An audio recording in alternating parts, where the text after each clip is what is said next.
Hello students, welcome back to your channel जहां पे आप लोग साइंस सीखते हैं बिल्कुल ही आसान भाषा में।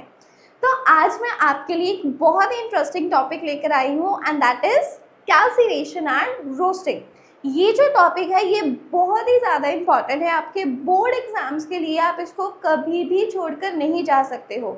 लेकिन इस टॉपिक के बारे में प्रॉब्लम क्या है कि बच्चे आमतौर पर कंफ्यूज हो जाते हैं कैल्सीनेशन और रोस्टिंग की प्रोसेस पे। आज का वीडियो अगर आप लोग कंप्लीट देख लोगे तो आपको कभी भी पूरे लाइफ में कभी भी कंफ्यूजन नहीं होगी बिटवीन कैल्सीनेशन एंड रोस्टिंग। तो चलिए जल्दी से स्टार्ट करते हैं हमारा वीडियो। देखो, कैल्सीनेशन एंड रोस्टिंग जो है ये तब अप्लाई की जाती हैं प्रोसेसेस, ये दोनों ही प्रोसेसेस हैं, तब अप्लाई की जाती हैं जब मीडियम रिएक्टिविटी वाले जो एलिमेंट्स हैं उन्हें एक्सट्रैक्ट करना रहता है। ये दो प्रोसेसेस हैं, these are processes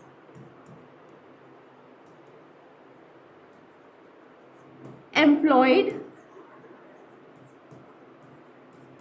for the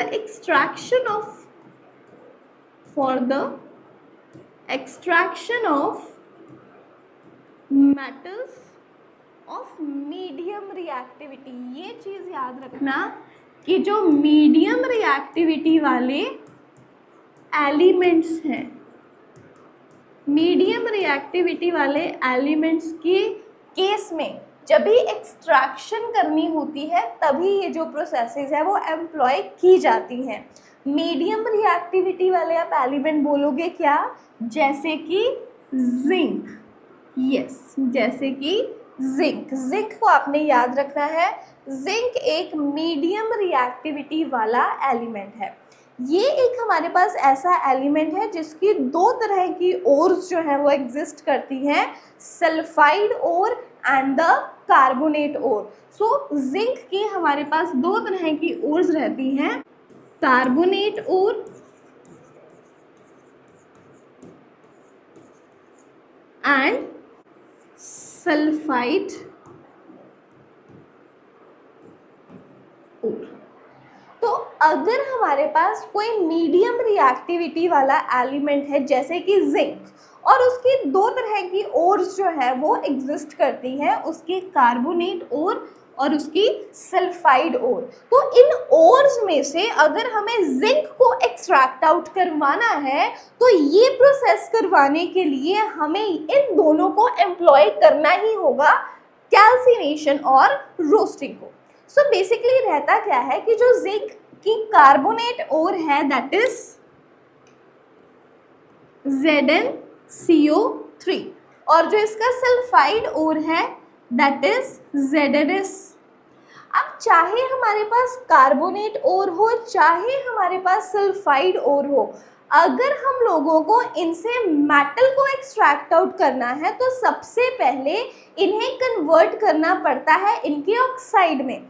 मतलब हम लोग जिंक कार्बोनेट को भी किस में कन्वर्ट करना चाहते हैं? जिंक ऑक्साइड में।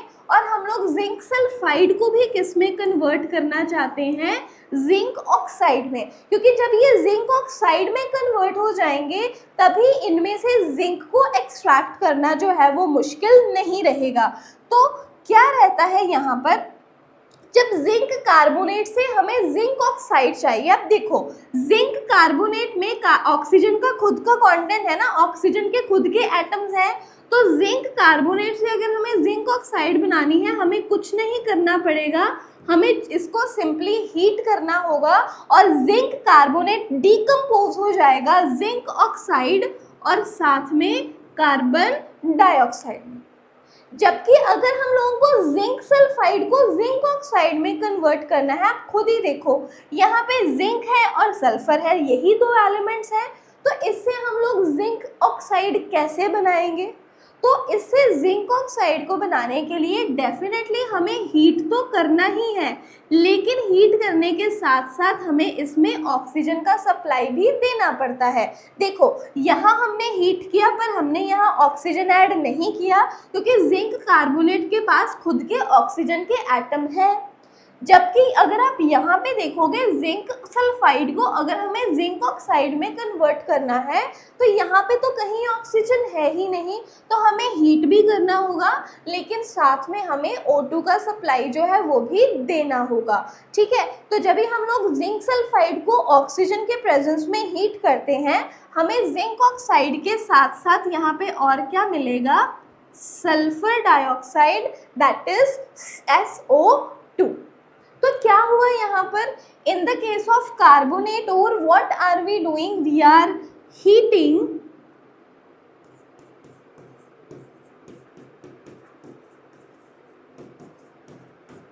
in the absence of oxygen,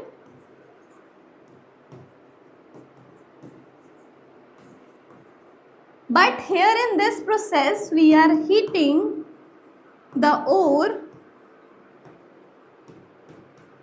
in the presence of oxygen। तो बस यही है, जब भी हम लोग हीट करते हैं in the absence of oxygen, the process is termed as calcination. The process is termed as calcination. और जब भी हम लोग हीट करते हैं in the presence of oxygen, the process is termed as roasting. तो अभी आपको मीनिंग समझ में आया, जब भी हम लोग ओर को, कौन सी ओर को, कार्बोनेट ओर को, जब भी हम लोग ओर को हीट करते हैं ऑक्सीजन के एब्सेंस में तो प्रोसेस कैल्सिनेशन कहलाती है। जबकि जब भी हम लोग हीट करते हैं in the presence of oxygen, oxygen की प्रेजेंस में हम लोग ओर को हीट करेंगे, तभी उस प्रोसेस को क्या कहा जाता है, रोस्टिंग। दोनों प्रोसेसेस का जो मेन मोटिव है वो यही है कि इन्होंने यहाँ से जिंक ऑक्साइड जो है वो ऑब्टेन करना है। तो होता क्या है, जब भी जिंक ऑक्साइड मिल जाता है तो जो जिंक ऑक्साइड है, एक बार हमें क्या मिल गया, जिंक ऑक्साइड मिल गया, तो जिंक ऑक्साइड में हम लोग ऐड कर देते हैं कार्बन। कार्बन एक रिड्यूसिंग एजेंट है, तो ये जिंक ऑक्साइड को रिड्यूस करवा देता है इनटू जिंक और खुद ऑक्सीडाइज हो जाता है इनटू कार्बन मोनोऑक्साइड। तो चाहे हमें ZNO इस प्रोसेस से मिले या उस प्रोसेस से, चाहे कैल्सिनेशन से मिले चाहे रोस्टिंग से मिले, मोटिव दोनों का यही है that we will be adding carbon and it will be reduce to zinc and carbon monoxide. तो यही है basic difference between calcination and roasting. बहुत ज़्यादा इंपॉर्टेंट है, एग्जाम में अकेले अकेले प्रोसेसेस भी आ जाते हैं। इसके अलावा differences between calcination and roasting ये भी बहुत ज़्यादा पॉपुलर है एग्जाम्स में। तो आप क्लियरली देख सकते हो यहाँ पे कैल्सिनेशन और रोस्टिंग में डिफरेंस क्या है।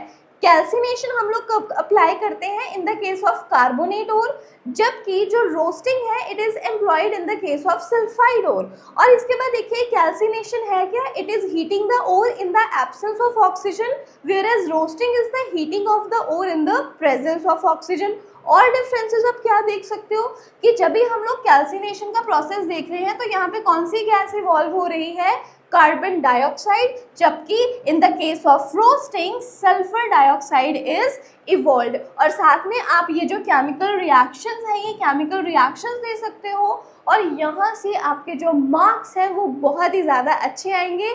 आई रियली होप कि आपको ये कैल्सिनेशन और रोस्टिंग का जो टॉपिक है बहुत ही आसानी से समझ में आ गया होगा कम ही समय में। तो ये है कैल्सिनेशन एंड रोस्टिंग के meaning along with the differences. अगर आपको वीडियो पसंद आई है तो प्लीज़ इसे लाइक ज़रूर कीजिए, शेयर कीजिए अपने फ्रेंड्स के साथ और बने रहिए अपने प्यारे से चैनल के साथ। Keep supporting guys and I will meet you in the next video.